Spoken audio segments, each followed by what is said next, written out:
Okay guys, so let's take a look at another scenario where you already have your enum list provided in the data. So in this case, the data has already been provided to you, and then these are already selected options: Momo, Bank, Cash.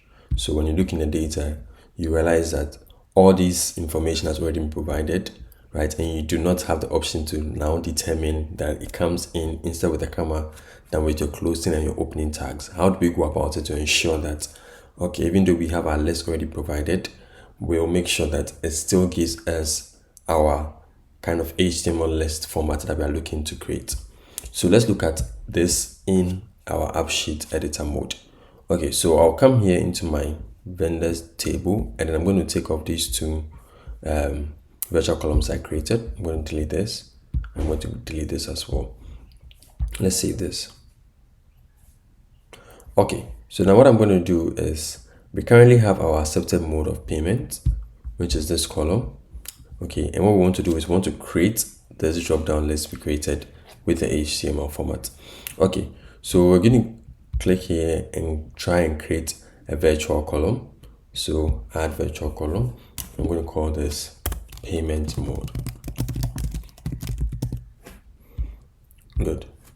So now in the payment mode, what we want to do is basically concatenate the opening tag, right, and the closing tag of each item selected. So concatenate, like we had in the previous option. Okay, so this is an unordered list, so UL opening tag, and an opening tag for the list for the very first item, LI. Good.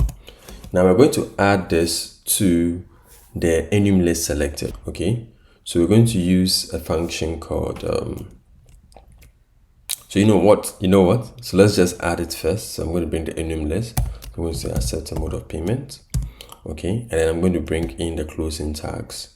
So I'm going to bring this. Okay, and I'm going to say closing tag LI, and then the closing tag for the U. So closing tag UL. This way. And let's see what it looks like. Okay, I need to move this guy here. Save. Click long text. Okay, and then we'll set this to HTML. Now remember, this is possible, or you have the option to set this to HTML because we came here and then we set the general format for preview new features to on, right? We place that on, so that's what allows us to select the HTML. Other than that, we can't do that. Right, so let's get back here. Okay, so with this done, let's see how it looks like in our data. So I'm going to come here, and then I'm going to click add. Okay, payment mode, and then we have this. Okay, so our payment mode, and you see that now this is a list. This is everything is into what? One list. But then what we want to achieve is we want this to be broken down wherever there's a comma. So we're going to separate the comma with opening and closing tag. So what we're basically going to do is we're going to substitute the comma with an opening and closing tag. I'm going to click on this, right? And I'm going to edit this formula. Basically, I'm going to use a substitute function here. I'm going to say substitute. Okay, so substitute text to search for. This is my text to search, right? I'm going to bring a comma over here. And what should I search for? I want you to search for a comma. I place my comma in double quotation so Excel knows, so the AppSheet knows, right, that this is what I'm looking for. And then what do you want to replace it? I want to replace it with the closing list tag and an opening list tag. So we'll close this, right? Okay, and then replace with L like this. So then I close my function this way. So this should basically read concatenate. I'm combining this with the opening tags, and I'm substituting in the accepted mode of payment the comma with a closing L tag and an opening L tag, and I'm combining this with what?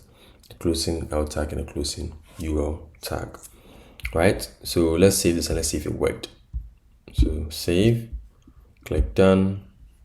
right? And then now you have what mode of payment listed out this way, right? I'm going to click on save.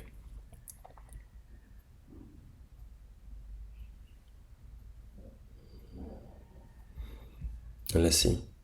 So we have mode of payment listed out that way. I'm going to check the other vendors. Okay. So yeah, it works for all of them. So now I can take off my accepted mode of payment. I don't need it to show in the detail view. So come to detail view. I'm going to take this guy off. Okay. So that is how you are able to ensure that you still have the HTML format for lists, even though the data has already been selected with comments in it. So I hope you found this video very helpful, and I hope to see you in our next session. Take care.